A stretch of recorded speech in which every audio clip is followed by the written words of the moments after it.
rekan komisioner yang saya hormati, genap pimpinan Komisi 1 DPRD Provinsi yang saya hormati, Bapak Ibu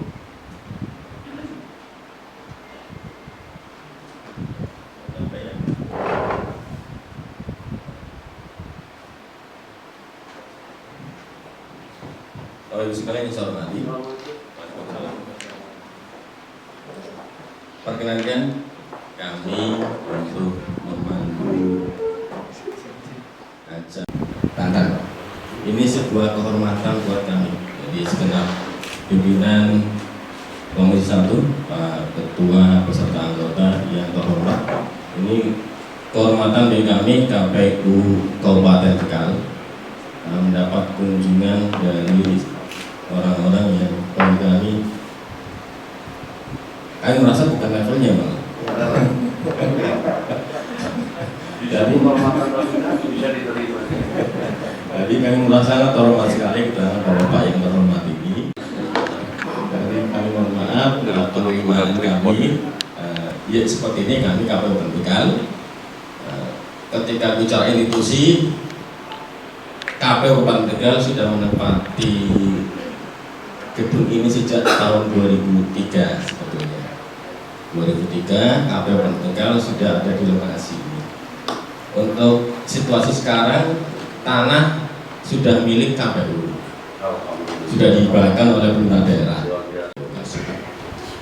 Bapak Ibu sekalian yang saya hormati, kami berikan kesempatan penuh pada segenap pimpinan Komisi 1 DPRD Provinsi untuk menyampaikan hal-hal terkait dengan kunjungan kali ini. Assalamualaikum warahmatullahi wabarakatuh. Bismillahirrahmanirrahim. Alhamdulillah, puji syukur kehadirat Allah yang pertama kita diberikan kesehatan jasmani rohani, segala nikmat yang tidak terhingga, dan yang paling utama adalah nikmat diberikan keselamatan sampai kita penerbangan dari kemarin mendaratlah di Tegal, Oselabu. Semua karena memang rahmat dan juga perlindungan Allah, tanpa ada gangguan kita semua. Komisi 1 memang kita sekarang lagi rajin-rajinnya untuk mencari bekal atau pengayaan yang barangkali saya yakin tiap daerah itu memiliki inovatif sendiri, memiliki ide sendiri, sekalipun secara dasarnya adalah tetap KPU adalah KPU dimanapun. Tetapi saya yakin bahwa dengan keberagaman pola pikir masyarakat, daerah dan lain-lain, kultur, pasti ada yang beda-beda, mekanisme sistem kerja dan juga mungkin prestasi pasti. Tidak salah bahwa kami ini Allah takdirkan datang sini yang diatur oleh staf, semata-mata pasti staf itu mencari ada hal yang menarik di KPU Kabupaten Tegal. Kami bisa bertemu muka dengan komisioner KPU yang sangat luar biasa. Tentu bahwa kami hadir di sini Komisi 1 DPRD Provinsi dalam rangka studi komparasi terkait pemutahiran data berkelanjutan PDPB tahun 2022, mungkin yang jelas ini yang disusun dan dilakukan ke depan, tahapan-tahapan yang sudah jelas teratur atau terjadwal oleh KPU pusat.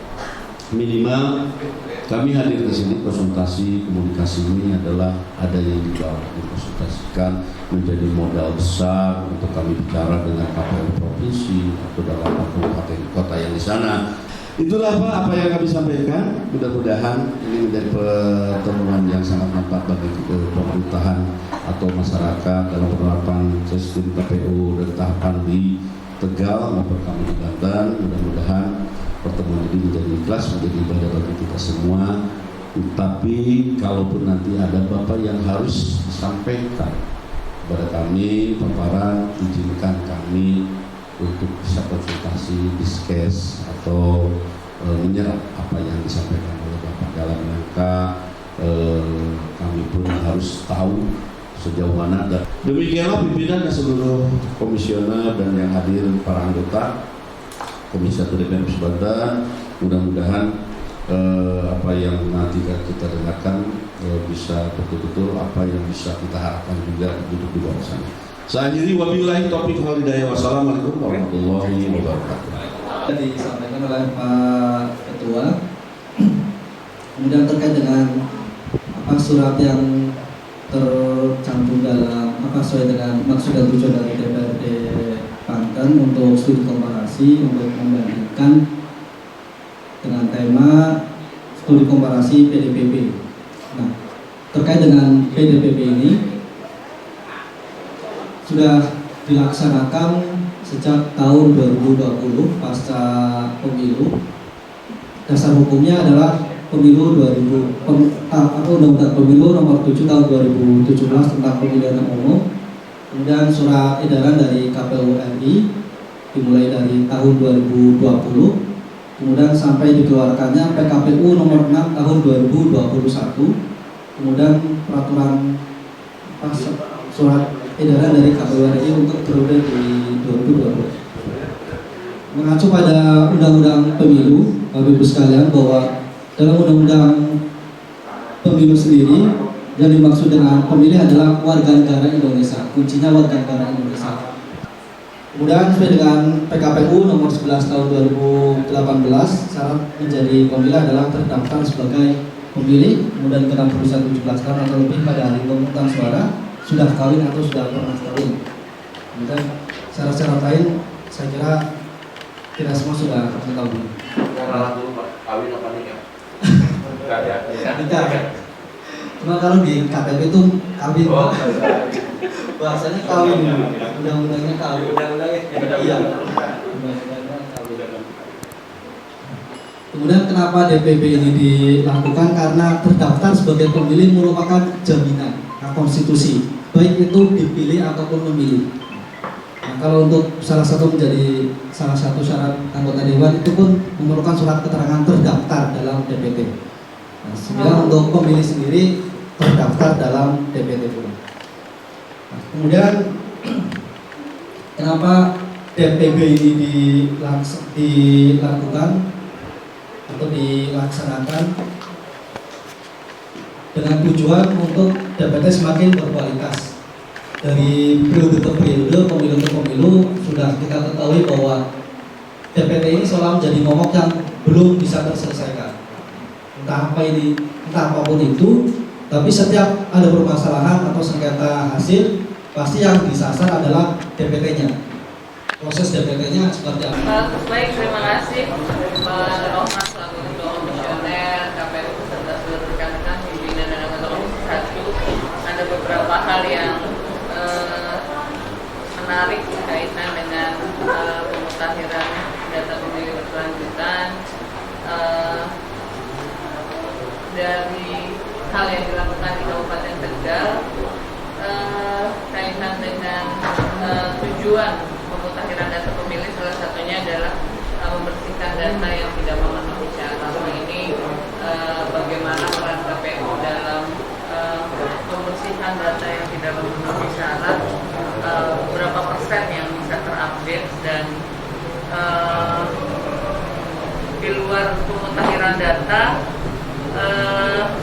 dimungkinkankah Kabupaten Tegal besok ada penambahan jumlah kursi dilihat dari jumlah penduduk dan lain sebagainya. Kemudian yang paling agak repot itu kan kalau pemutakhiran data itu kaitan dengan pindah keluar ya, karena aksesnya lebih sering dan lebih banyak dibanding yang meninggal misalnya.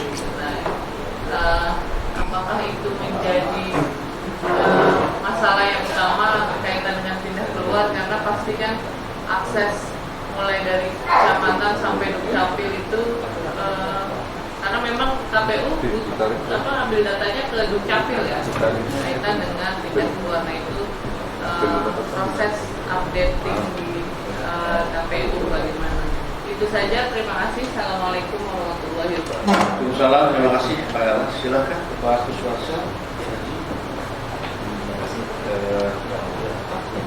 Buat saya mungkin ini aja saya ini dijadikan sebagai sebuah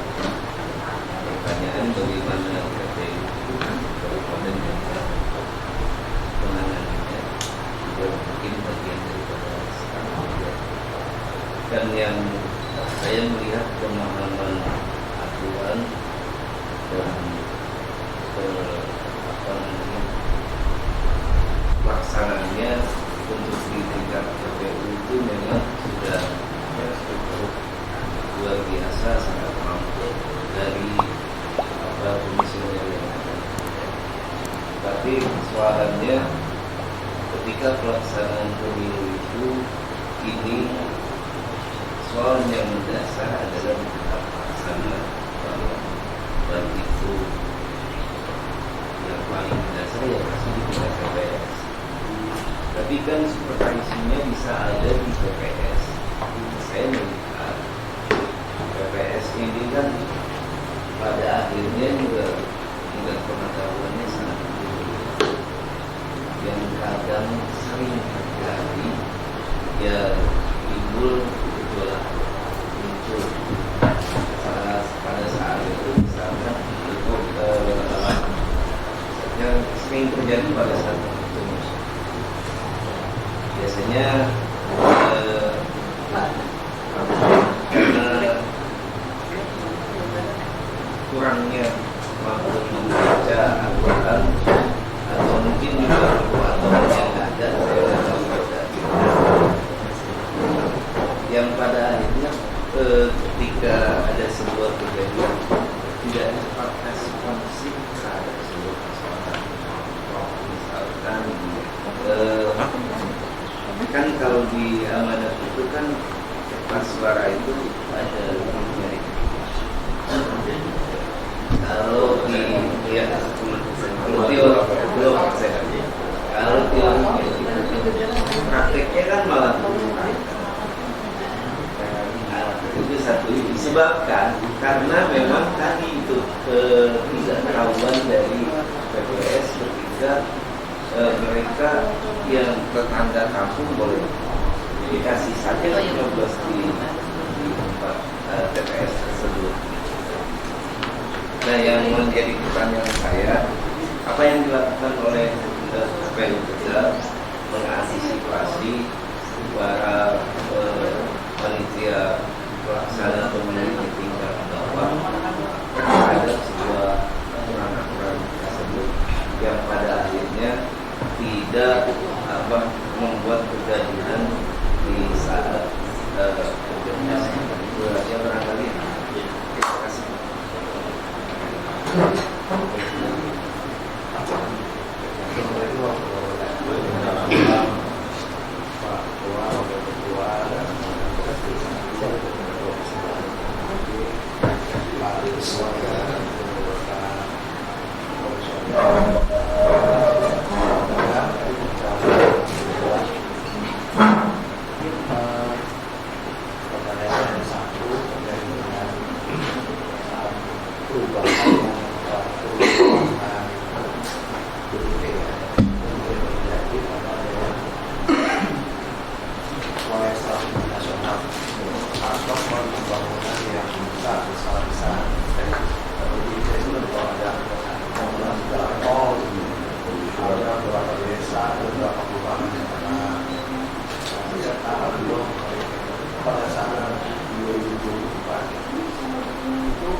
Izin pimpinan karena memang awalnya masih ada yang mau dikonsultasi, kita bagi ini aja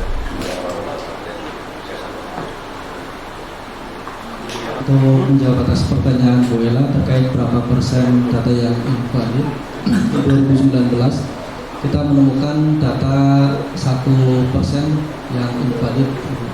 Nah, Kecil ya Pak kalau hitungan ini ya? Ya, kalau hitungan dari DPT total, DPT, iya. Namun jika melihat angkanya besar, tapi kalau dari global, kalau ya, dilihat itu karena ada pula daerah yang DPT-nya hanya 90.000.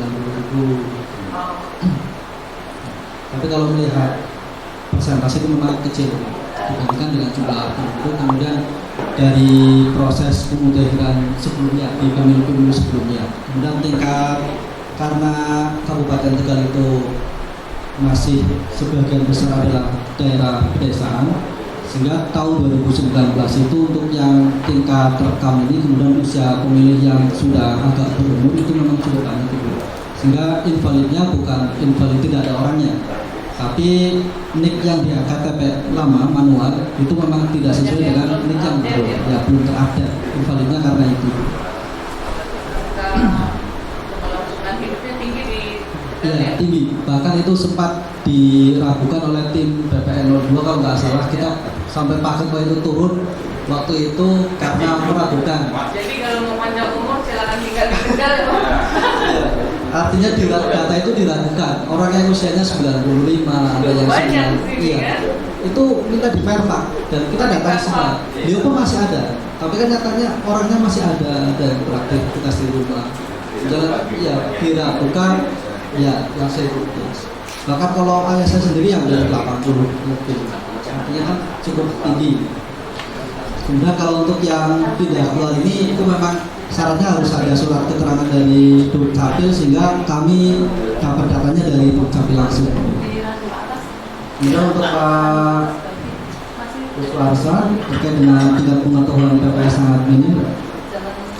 Memang terkadang ada informasi yang meskipun kita dari KPU sudah berkali-kali meminta PPK, kemudian dari PPK meminta PPS. Nah, tapi secara prinsipnya dalam perhitungan surat suara itu kami sesuai dengan undang-undang. Itu untuk tiap TPS, basisnya TPS, malah kita untuk pencetakan susunya surat suara itu adalah basisnya per TPS, karena jika digabung misalkan DPT kebetulan 1,2 tapi ternyata basis TPS-nya itu lebih, itu maka akan kurang kalau misalkan kita mencetakkannya langsung basis per kabupaten, sehingga basis kelebihannya itu per TPS itu divisinya Pak Ketua, tapi basis datanya itu dari data DPT kami.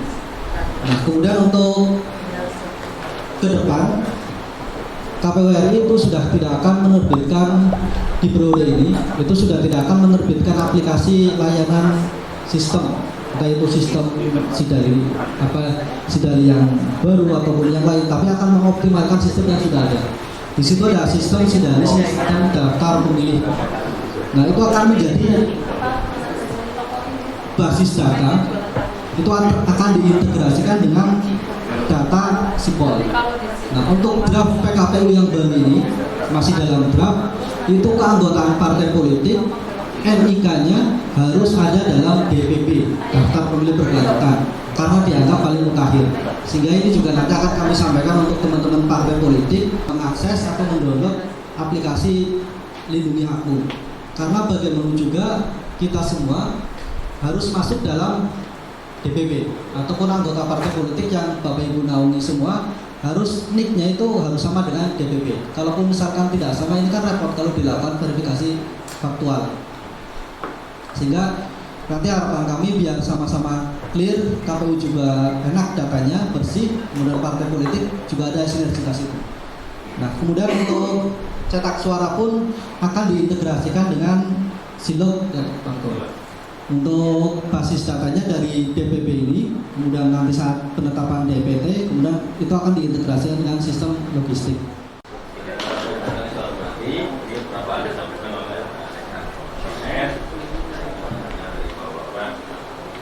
Baik itu data pemilih, sampai kursi, sampai pada verifikasi.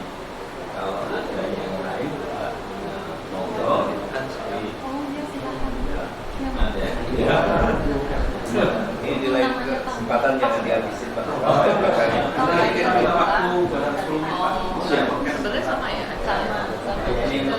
ini kondisi nanti ada PPS mungkin kalau memang tidak ada lain sekian saya dan saya kembalikan ke pembahasan. Assalamualaikum warahmatullahi wabarakatuh. Untuk acara selanjutnya adalah penyerahan cenderamata kepada yang terhormat Ketua KPU Kabupaten Tegal dan Ketua Komisi 1 DPRD Provinsi Banten untuk menempatkan